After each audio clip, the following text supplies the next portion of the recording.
pagar los medicamentos a los jubilados. ¿Por qué no nos aclaras los temas? Sos tan amable. Sí, bueno, en realidad lo que pasó es que se implementó, sí, efectivamente, un intento de recortar los gastos del PAMI en el sentido de invertirlos donde había que invertirlos en las personas que lo necesitaban. Ahora, esto se planteó de forma intempestiva de un día para el otro, con ciertos requisitos de trámites que eran complejos, Claro. que sobre todo cuando lo intentabas hacer a través de la página del PAMI porque se caía. Entonces, tantos millones de personas intentando gestionar las declaraciones juradas hacía que el sistema no diera abasto. Entonces, las personas se presentaban en las oficinas del PAMI que no atienden sin turno y bueno, se generó todo este caos toda la semana de mucha angustia, pero finalmente el día viernes el PAMI simplificó el trámite, con lo cual todas las personas que cumplan con los requisitos para tener el subsidio social, es decir, todas las personas que estén en una situación de vulnerabilidad económica y que tengan derecho a acceder al 100% de cobertura en los medicamentos, tienen que hacer la gestión por la página web. Ya no es más necesaria una declaración jurada, sino que completan ciertos datos y dentro de las 24 horas reciben la respuesta del organismo. Vamos a repasar, Andrea, cuáles son esos requisitos para las personas que sean consideradas en una situación de vulnerabilidad social y por ende pueden acceder al 100% de la cobertura de los medicamentos. Por favor, sí. Exacto. Bueno, básicamente son todos los que ganan menos de un haber y medio mínimo, que son 398.000 pesos. Ajá. O sea que si vos ganas menos de 398.000 pesos, como total de haberes, ¿no? Una de las preguntas que se daba esta semana es si cobro pensión y jubilación mínima. No, no estás incluido en el subsidio. Claro. Como único ingreso, 398.000 pesos para abajo. Y después, si ganás la mínima, pero tenés prepaga, no accedes al subsidio social del 100% de cobertura.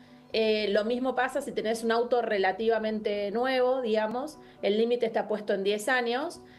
Bueno, ni hablar si tenés, autos o aviones, demás, no accedes a este beneficio.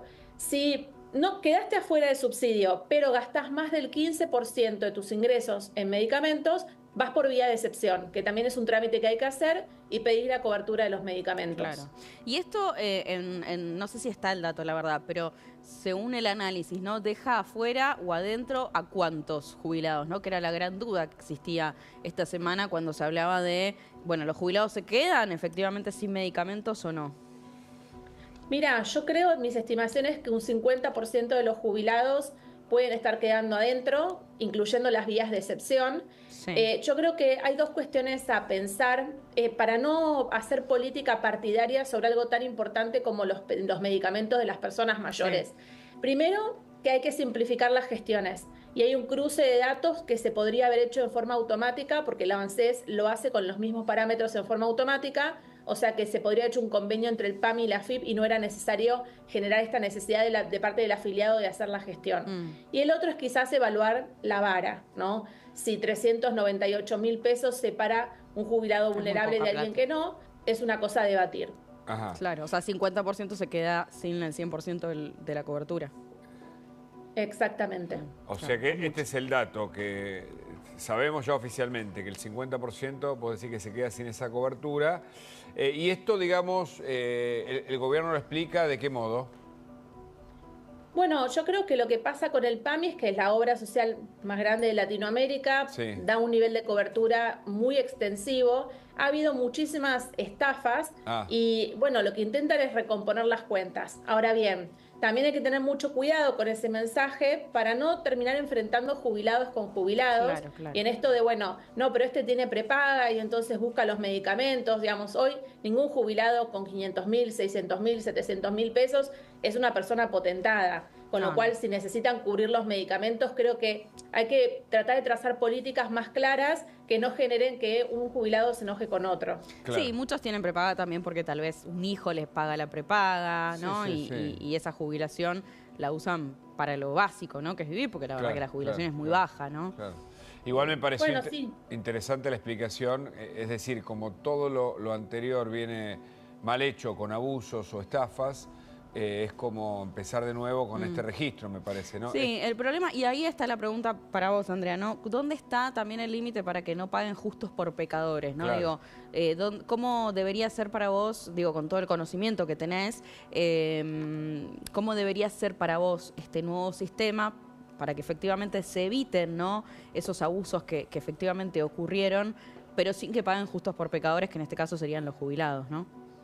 Sí, yo creo que en cuanto al consumo de medicamentos, yo no usaría las palabras que se estuvieron usando esta semana, esto de estafa, porque básicamente si un jubilado tiene el 100% de cobertura de un medicamento que consume para vivir, aunque tenga prepaga, no significa que esté aprovechándose del sistema. En todo caso, el sistema toma la decisión ahora de darle menor cobertura. Está bien. Yo creo que se tenía que haber hecho un cruce de datos en forma automática, como hace el ANSES, y también creo que la vara debiera ser un poco más alta.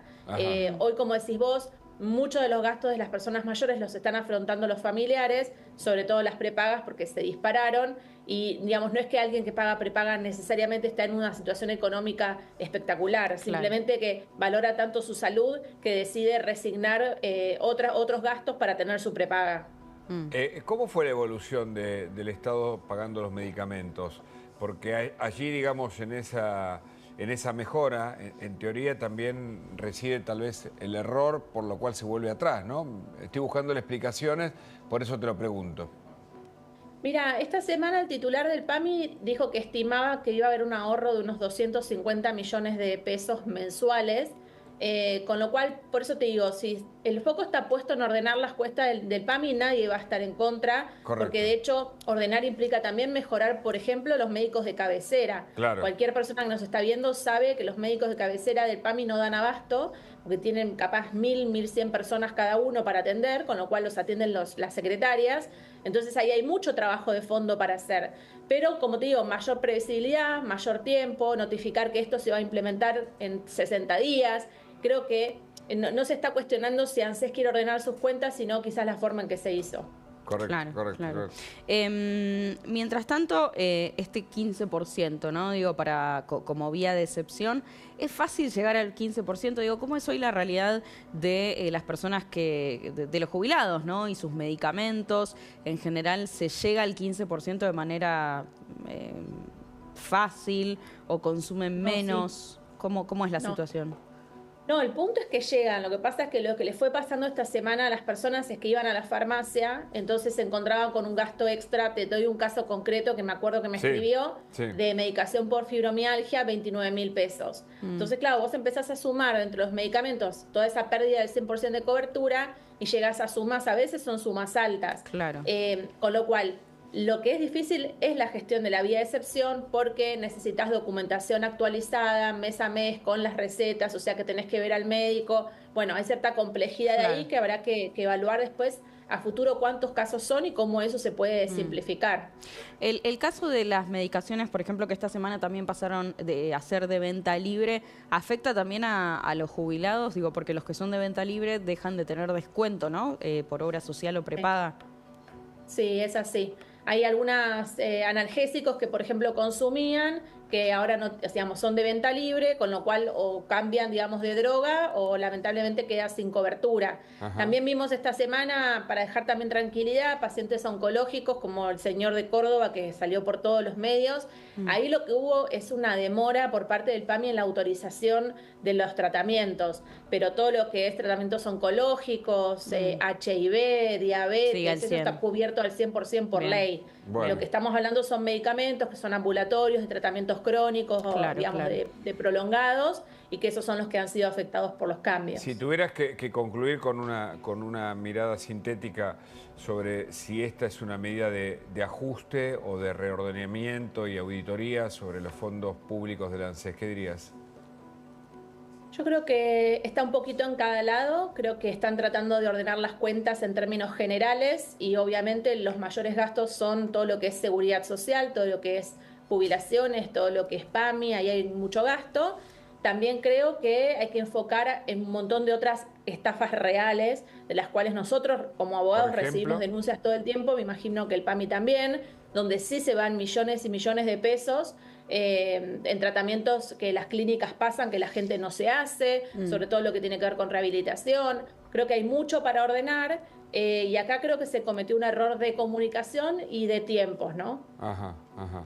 No es la primera vez que pasa esto, ¿no? Es decir que... Perdón, no te escuché. No, cuando hablaste de error de comunicación muchas veces ocurre en las administraciones que, porque hubo mucho también información alrededor que me parece que no era verdad, ¿no? Y eso también hay que aclararlo.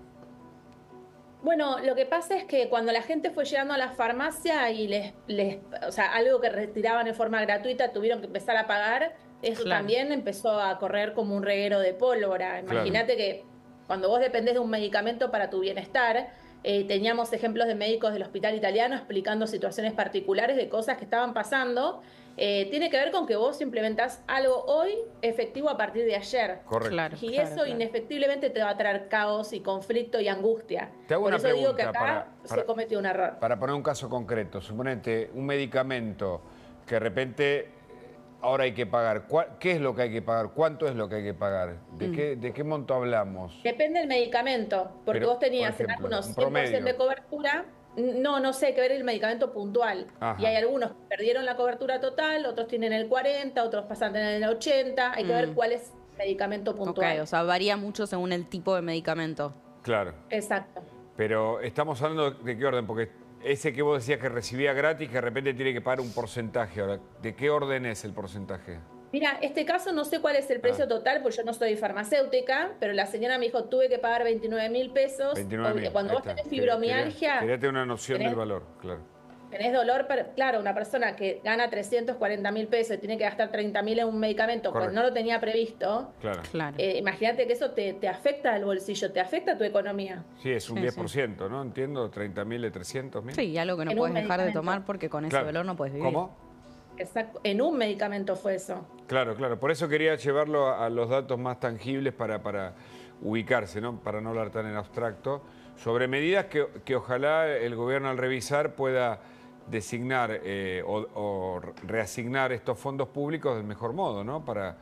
Justamente para evitar, que no se hagan bien las cosas, ¿no? Sobre todo en un sector que la pasa mal históricamente, ¿no? Desde Norma Pla, por lo menos en mi memoria, hasta hoy es el sector que más ha sufrido, ¿no? Sobre todo, al que, bueno, nunca la historia le termina haciendo justicia, ¿no? No, y como siempre es un sector que no reclama, obviamente por un montón de razones, que no hace marchas y que en general es más bien sumiso, siempre el ajuste viene por ahí. Han hackeado las cajas, yo me acuerdo, el kirchnerismo lo ha hecho utilizando esos fondos para la política, para sus propias arcas.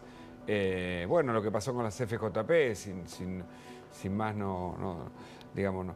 Es decir, hay una historia tras otra, donde los jubilados siempre están en el escenario del ajuste, ¿no? Sí, y vos sabés que esta semana hubo mucho de esto, de un lado decían una cosa y del otro lado completamente lo opuesto. Por eso yo cuando empecé dije, dejemos la política partidaria de lado, está muy bien, porque esto no hace bien. La única bandera que hoy tenemos que tener es la de las personas mayores y entender cómo podemos hacer para mejorar su calidad de vida en el contexto que estamos viviendo todos desde ya. Pero, digamos, hay una vulnerabilidad ahí y hay que tratar de cubrirla y que cuando se toman medidas sean medidas que se den con tiempo, que no sean tan ágiles, porque tampoco hay tanta tecnología del lado de las personas mayores. Tampoco hay tanta tecnología en la página del PAMI que se cayó, digamos, casi inmediatamente. Claro. Entonces, estas cosas, ponderarlas y sobre todo esto de no enfrentarse entre jubilados, porque pasó mucho esta semana. Entonces, vos sos un jubilado de la moratoria y por culpa tuya yo ahora no tengo los medicamentos. Esto pasó toda la semana. Eso se dijo mucho, ¿no? Bueno, también. El camino no es por ahí. Que los que no lo iban a recibir encima eran jubilados de la moratoria. Claro. Eso quedó muy sobre la mesa. Bueno, la moratoria es otra discusión, ¿no? Pero sí, está claro. Sí, la moratoria es una discusión que lamentablemente, digamos, vamos a terminar de tener en marzo. Nadie dice que la moratoria es una buena decisión porque desde ya que desfinanció el sistema, pero fue la respuesta que dio el Estado ante la falta de control. Al control, a la informalidad laboral. Totalmente. Entonces, si vos no controlás, esa persona no llega después con los 30 años de aportes. Y la respuesta fue esa durante 20 años. Y hoy se va a terminar y tampoco hay atrás, lo que yo digo, presentamos nosotros ante el Secretario de Empleo un proyecto de ley plateada que nos parece muy importante para fomentar la empleabilidad de las personas mayores de 50 años. No va a haber moratoria. Bueno, que haya algo para que puedan seguir generando riquezas, trabajando, aportando a la sociedad, digamos, y solventando esta situación que se les va a complejizar. Ese es un gran dato, pero, por ejemplo, el jubilado hoy por ley, ¿no? Alguien que recibe la jubilación, ¿puede seguir trabajando, sí o no? ¿O en qué casos para no perder el beneficio? En términos generales, puedes seguir trabajando. No puedes trabajar en el Estado. O sea, si trabajas en el Estado tenés que suspender tu jubilación. Y si te jubilaste por algún régimen diferencial de trabajo insalubre, no puedes trabajar de esa misma tarea. Claro. O sea, si te jubilaste como taxista anticipadamente, no podés seguir trabajando de taxista. Pero no, sí pero trabajar.